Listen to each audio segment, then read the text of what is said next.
Arctic সাগরের পাড়ে অবস্থিত পৃথিবীর সব থেকে সুন্দর ধনী আর সুখী দেশগুলোর একটি নরওয়ে। উত্তর মেরুর এই দেশটির কিছু জায়গায় 6 মাস থাকে পোলার নাইট এবং 6 মাস মাঝরাতেও সূর্যের দেখা মেলে। তাছাড়া এই দেশটা প্রাকৃতিকভাবে অনন্য। রয়েছে অসাধারণ কিছু ল্যান্ডস্কেপ, ছোট ছোট নরওয়েজিয়ান গ্রাম এবং ফিওর্দো, আর রয়েছে অজলোর মতো সর্বাধুনিক শহর। এখানে সব থেকে অবাক করার মতো বিষয়টি ঘটে নরওয়ের উত্তর মেরুর অংশে।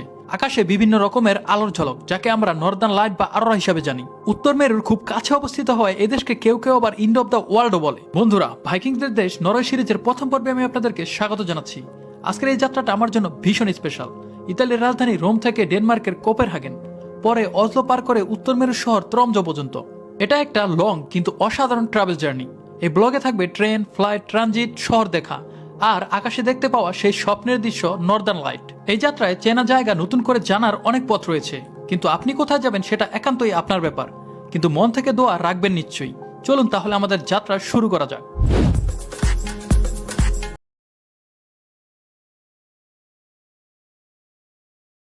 যাত্রা মূলত এখান থেকে শুরু। এখন আমরা এখান থেকে লিওনার্দো এক্সপ্রেসের টিকিট কাটবো। টিকিট কেটে সরাসরি চলে যাব রোমা ফিউমিচিনো এয়ারপোর্টে। ওইখানে আমাদের জন্য আরো দুজন ওয়েট করতেছে। সো চলুন আমরা আমাদের যাত্রা শুরু করি। সকালের রোম শহরকে পেছনে রেখে আমার যাত্রা শুরু হয় ট্রেনে লিওনার্দো এক্সপ্রেসে চড়ে। রোমা ফিউমিচিনো এয়ারপোর্ট যেতে ট্রেনটাই সবচেয়ে সুবিধাজনক, যদিও বাস বা ট্যাক্সি করে যাওয়া যায়। ট্রেন চলতে শুরু করার সাথে সাথে শহরের কোলাহল ধীরে ধীরে দূরে চলে যায়, আর আমার মাথার ভেতর শুরু হয় নতুন জায়গায় যাওয়ার উত্তেজনা। এই যাত্রা আমাদের মাত্র 35 মিনিটের, আর টিকিটের দাম পড়েছে মাত্র 14 ইউরো করে। এখন আমি আছি রোমের ফিউমিচিনো এয়ারপোর্টে। এখান থেকেই আমার যাত্রা শুরু হবে। সো এখন আমি টার্মিনাল 1-এর দিকে আগে যেতেছি। দেন ওইখানে সবকিছু রেডি হওয়ার পরে আমি আপনাদেরকে ফ্লাইটের ব্যাপারে সব ডিটেইলস জানাচ্ছি। সো চলুন টার্মিনাল 1-এর দিকে এগিয়ে যেতে থাকি আমি। লাইভ লোকেশনের মাধ্যমে আমরা আপনাদের খুঁজে পেয়েছি। এই যে মিস্টার রোমিং আমাদের সাথে এসে হাজির। এই যে আরেকজন। Hi bro. হাই। রোমের এয়ারপোর্টটা অনেক সুবিশাল। আমাদের যাত্রা শুরু হচ্ছে টার্মিনাল 1 থেকে। এই যাত্রায় শুধু বোর্ডিং পাস এবং সিকিউরিটি কন্ট্রোল হয়, কোনো ইমিগ্রেশন চেক নেই। ইউরোপের দেশগুলো ভ্রমণের ক্ষেত্রে আমার এখনো পর্যন্ত কোনো দেশে পাসপোর্ট বা সৌজন্য চেক হয়নি, এমনকি এবারও হয়নি। তাই টিকিট যেহেতু আগে চেক ইন করে রেখেছিলাম, তাই আমরা সরাসরি চলে যাই বিমানে, যেখান থেকে বোর্ডিং হয়। আমাদের ইম্বার্কর যে সিকিউরিটি চেক ইন আছে, চেক ইন শেষ করে আমরা একদম ভিতরে প্রবেশ করে গেছি। এখন আমরা সরাসরি যে জায়গা থেকে বোর্ডিং করে মূলত সেই জায়গায় চলে যাব। দেন বোর্ডিং করে আমরা সরাসরি বিমানে ঢুকে পড়বো। আমাদের বিমানের ভিতরে বোর্ডিং করা শেষ। এখন আমাদের ফ্লাইট ছেড়ে দেবে। এখন কয়টা হচ্ছে এখানে? 11:42 আর 10 মিনিট সময় আছে। দেন আমাদের ফ্লাইট শুরু। আর সত্যি বলতে আমি যে সিটটা পাইছি অনেক সুন্দর লাগছে, উইন্ডো সিট পাইছি, আর বাইরের ওয়েদার অনেক বেশি সুন্দর। আমি আপনাদের একটু ঘুরায় দেখাইতেছি।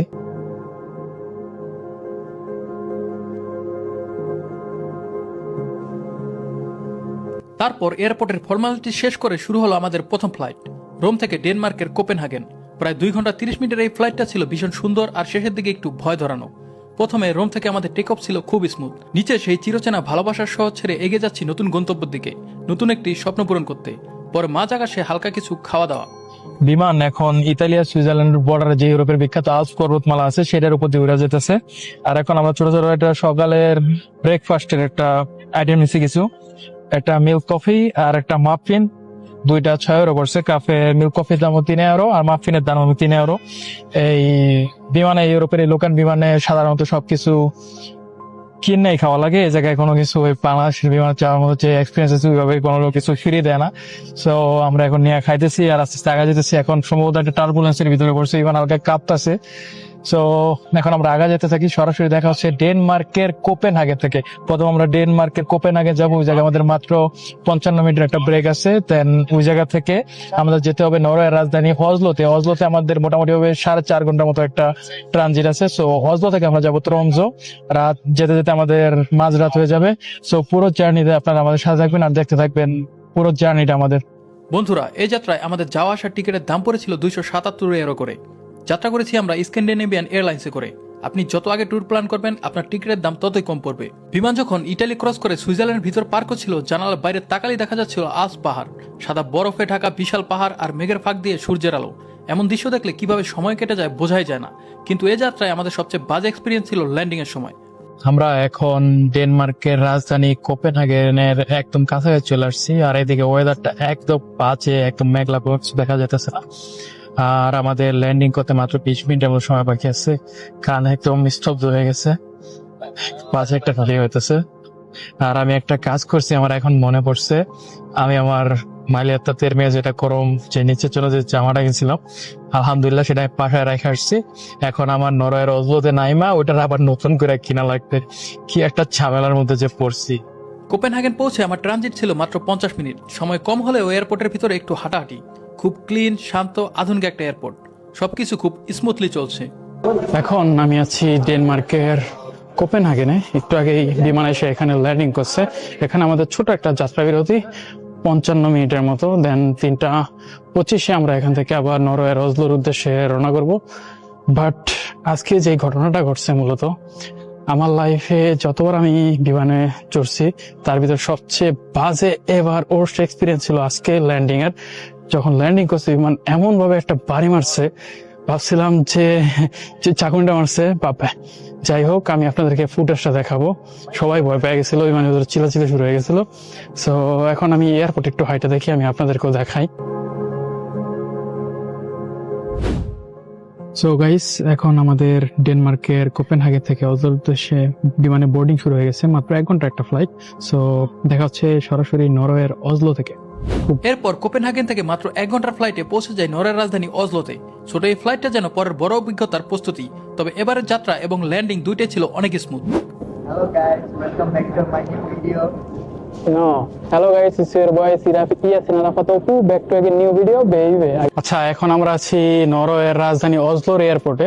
এখন এখানে এসে আমরা নামলাম। বাইরে টেম্পারেচার মাত্র -9, আর এখন আমাদের ট্রানজিটের প্রায় 4 ঘন্টার মতো সময় আছে। সো আমরা চিন্তা করলাম এখন এয়ারপোর্টের বাইরে যাই। বাইরে যদি অনেক স্নোফল হইতেছে, বাইরে যে আমাদের কিছু একটা খাবারের ব্যবস্থা করতে হবে, কারণ অনেকক্ষণ যাবত আমরা জার্নি করতেছি, তেমন একটা কিছু খাওয়া হয় নাই।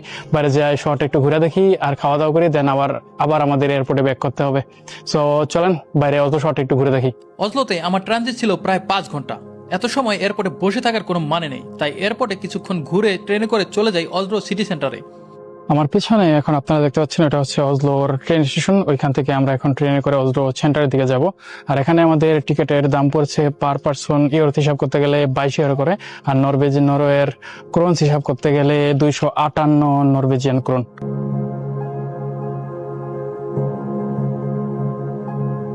ট্রেনের জানালা দিয়ে দেখা যাচ্ছিল নরওয়ের প্রকৃতি, শান্ত পরিবেশ আর সাজানো গোছানো এলাকা। অজলো শহরটা খুবই শান্ত, পরিষ্কার আর সুন্দর। এখানে কিছু সময় ঘোরাফেরা করি, শহরের পরিবেশটাও উপভোগ করি। তবে ভীষণ রকম ঠান্ডা আমাদের ভুগিয়েছে বেশ। এখন আমরা দেখতে পাচ্ছেন নরওয়ের রাজধানী অজলোতে আছি। ফাইনালি আমাদের প্রথম ডেস্টিনেশন আমরা চলে আসছি। এখন আমরা নরওয়ের রাজধানী অজলো কিছুক্ষণ ঘুরে দেখবো, দেন এখান থেকে আমরা সরাসরি একটা রেস্টুরেন্ট খুঁজবো। রেস্টুরেন্ট খুঁজে আমরা আমাদের খাওয়া দাওয়া করবো। দেন আমাদের পরবর্তী ফ্লাইট 9:50, সেটা ধরে আমরা সরাসরি উত্তর মেরুর শহর ত্রমজোতে চলে যাব। আর আমার আশেপাশে দেখতে পাচ্ছেন নরওয়ের রাজধানী অজলোর অসাধারণ কিছু দৃশ্য। এরপর এখানেই খাওয়া দাওয়া করি। নরওয়ের খাবারের দাম একটু বেশি হলেও অভিজ্ঞতাটা একবারই আলাদা। সব মিলিয়ে সময়টা আমাদের অনেক দ্রুত কেটে যায়। ফাইনালি আমরা অনেকক্ষণ হাঁটাহাঁটির পরে একটা ইন্ডিয়ান রেস্টুরেন্ট খুঁজে যাবো সেই জায়গায়। যেহেতু আমাদের সময় কম, ভাবছিলাম নরওয়ের ট্রেডিশনাল কিছু একটা খাবো, বাট ট্রম যেতে চাই, ওটা ট্রাই করবো। এখানে এখন সম্ভব না, অনেক বেশি বাইরে, অনেক বেশি ঠান্ডা, গাল একদম চইমা যেতেছিল। এই যে আমার পিছনে স্যাররা অলরেডি খাওয়া শুরু করে দিয়েছে। সো আমরা অর্ডার দিয়ে দিচ্ছি। আমরা নিছি 3 জনে, ওরা ল্যাম্প বিরিয়ানি নিচ্ছে আর আমি চিকেন বিরিয়ানি অর্ডার দিচ্ছি। সো এখন খাবার খেয়ে আবার বেরোয় যাবো। দেন আমরা ট্রেন ধরে আবার সরাসরি অজলো এয়ারপোর্টে চলে যাবো, দেন ট্রমজোর ফ্লাইট ধরবো। আমরা জাস্ট এখানে খাইতেছিলাম, 4 জন 4টা বিরিয়ানি খাইতেছিলাম। আনএক্সপেক্টেডলি বিরিয়ানিটা অনেক বেশি জোস ছিল, বিশেষ করে এই রায়তাটা দিয়ে বিরিয়ানিটা খাইতে এত বেশি মজা লাগতেছিল। আমি এখানে আমাদের 4 জন সবারই ভালো লাগছে। ওরা খাসির যে বিরিয়ানিটা আছে সেটা নিয়েছিল, আসলে অনেক জোস খাবারটা। এখানে ইন্ডিয়ান রেস্টুরেন্টে খাবার যে এত জোস হবে আসলে আমরা কেউ এক্সপেক্ট করি না, but it's good guys, it's really good. এখন তন্ময় এই খাবারের একটা রিভিউ দেখ। তন্ময় ভাই, আমার মতে স্পেস আর কোয়ালিটি অনুযায়ী খাবার ঠিক আছে, প্রাইস অনুযায়ী ইটস টোটালি পারফেক্টলি রেটেড। আর আমার মনে হয় যে ওদের স্পাইসটা ঠিক আছে, বাট আর একটু টপিংস বাড়ানোর কিছু দরকার ছিল, বা সাথে কিছু আইটেম বাড়ানো দরকার ছিল। কারণ যেহেতু এই পজিশনে এরকম একটা জায়গা আমরা এরকম এই জিনিসটা খাইতেছি, এটার সাথে আর কিছু অ্যাড করা ওদের জরুরি ছিল, এই আর কি।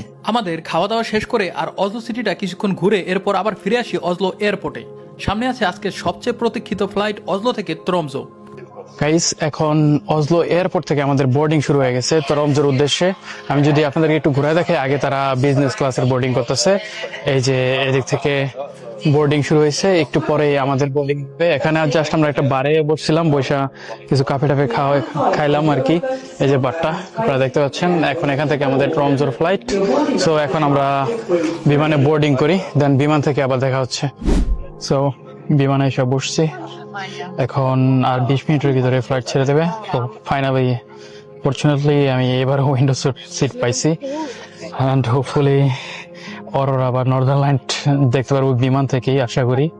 যদি লাক ভালো থাকে আর কি, ওয়েদার ভালো থাকলে দেখা হবে ইনশাল্লাহ। যদি ওয়েদার ভালো না থাকে, কালকে তো অরোরা ট্যুর বুক দেওয়াই আছে, হোপফুলি সেখানে দেখতে পারবো। So let's enjoy the journey, let's go guys. অজলো থেকে ত্রমজো যাত্রায় ঘুটঘুটে অন্ধকারে দেখার মতো ছিল না তেমন কিছুই, কিন্তু আমি হতাশ হইনি। 1 ঘন্টা পেরোতেই আমরা যখন নর্থ আর্কটিক সার্কেলে প্রবেশ করি, ধরা দেয় সেই মহাজাগতিক বিষয় আরোরা বা নর্দার্ন লাইটের। জানালার বাইরে চোখে পড়ে এক অবিশ্বাস্য দৃশ্য, আকাশে নাচতে থাকা সবুজ আলো। মুহূর্তটা ছিল একবারেই ম্যাজিক্যাল। কিছু দৃশ্য যেন আসলে ক্যামেরা দিয়ে পুরোটা বন্দি করা যায় না, কিছু জিনিস আসলেই মনে গেঁথে থাকে সারা জীবনের জন্য। আমরা ফাইনালি সেই অতি মহাজাগতিক বিস্ময়, সেই অরোরা আমরা দেখে ফেলছি বিমান থেকেই। আমি আপনাদেরকে এখন জানি না কতটুকু দেখাতে পারবো, বাট আমি মোবাইল টাইম স্ল্যাপে দিয়ে রাখছি, ওইটাতে ফুল ব্রাইট ভাবে দেখা যেতেছে। গাইস, সত্যি বলতে এই অরোরা নিয়ে আমি অনেক বেশি এক্সাইটমেন্ট ছিলাম। আমি দেখতে পারবো কিনা অনেক কিউরিসিটি কাজ করতেছিল, কারণ মেঘলা থাকবে ওয়েদার, আবার হোপফুলি দেখতে পারবো কিনা অনেক রকম চিন্তা ভাবনা মনে মাথার ভিতরে কাজ করতেছিল। গত রাত্রে আমি ঠিকভাবে ঘুমাই নাই এই জিনিসটার জন্য। জাস্ট ইমেজিন করেন, আমি তো রোম যেতে চাইতেছি আর বিমানের ভিতরে আমি জিনিসটা দেখা ফেলছি। আর বাইরে আরো এত ব্রাইট, আমার ডিজিআই অজমো পকেট সিরিজে এটা ফোকাস করতে পারতেছি না, but iPhone, you did it pro. আইফোনের টাইম স্ল্যাবে এত জোস আসতেছে ক্লিপটা, আমি একটা ছবি তুলে রাখছি, আমি জাস্ট পরে আপনাদেরকে এগুলো দেখাবো। এখন আপনাদের স্ক্রিনে যদি দেখেন, আমি ওভারলেতে দিয়ে দেবো, জাস্ট দেখবেন এটা কত ব্রাইট আর কত সুন্দর, মাশাআল্লাহ। অবশেষে আমরা পৌঁছে যাই উত্তর মেরু শহর ত্রমজোতে। চারপাশে বরফ, ঠান্ডা হাওয়া আর এক অন্যরকম নীরবতা। এই শহরটা আরোরা দেখার জন্য পৃথিবীর অন্যতম সেরা জায়গা। গাইস, আপনারা এখানে দেখতে পাচ্ছেন যে ত্রমজোতে এই পর্যন্ত যারা ড্রোন রয়েছে, ওই জায়গায় একটা ম্যাপ দিয়ে রাখছে। এই এরিয়ার ভিতরে ড্রোন উড়ানো নিষেধ। যে করে ধরতে পারছে ওরা এখানে আয়না জাস্ট এখানে রেখে দিচ্ছে। এটার মানে ওরা এয়ারপোর্টে এই সিগন্যাল দিয়ে রাখছে যে এই জোনের ভিতরে ড্রোন উড়ানো যাবে না। সো আমিও এখানে ড্রোন উড়াবো না, আমি সরাসরি সাইডে যে ছোট ছোট ভিলেজগুলো আছে ওইখানে যেয়ে তারপর ড্রোন উড়াবো। এখানে ইম্পসিবল, পরে আমার ড্রোনটাও এখানে থাকবো। সো গাইস, সারাদিনের জার্নি শেষে এখন আমরা ত্রমজোর এয়ারপোর্টে এসে নামছি। আজকের জার্নি আমাদের এখানে শেষ। জার্নিটা অনেক সুন্দর ছিল, এখন অনেক টায়ার্ড হয়ে গেছে। এখন ট্যাক্সি নিয়ে সরাসরি হোটেলে চলে যেতে হবে। সো হোপফুলি আজকে ভিডিওটা আপনারা এনজয় করছেন। দেখা হচ্ছে ত্রমজোর অন্য কোনো জায়গা থেকে নতুন ভিডিওতে।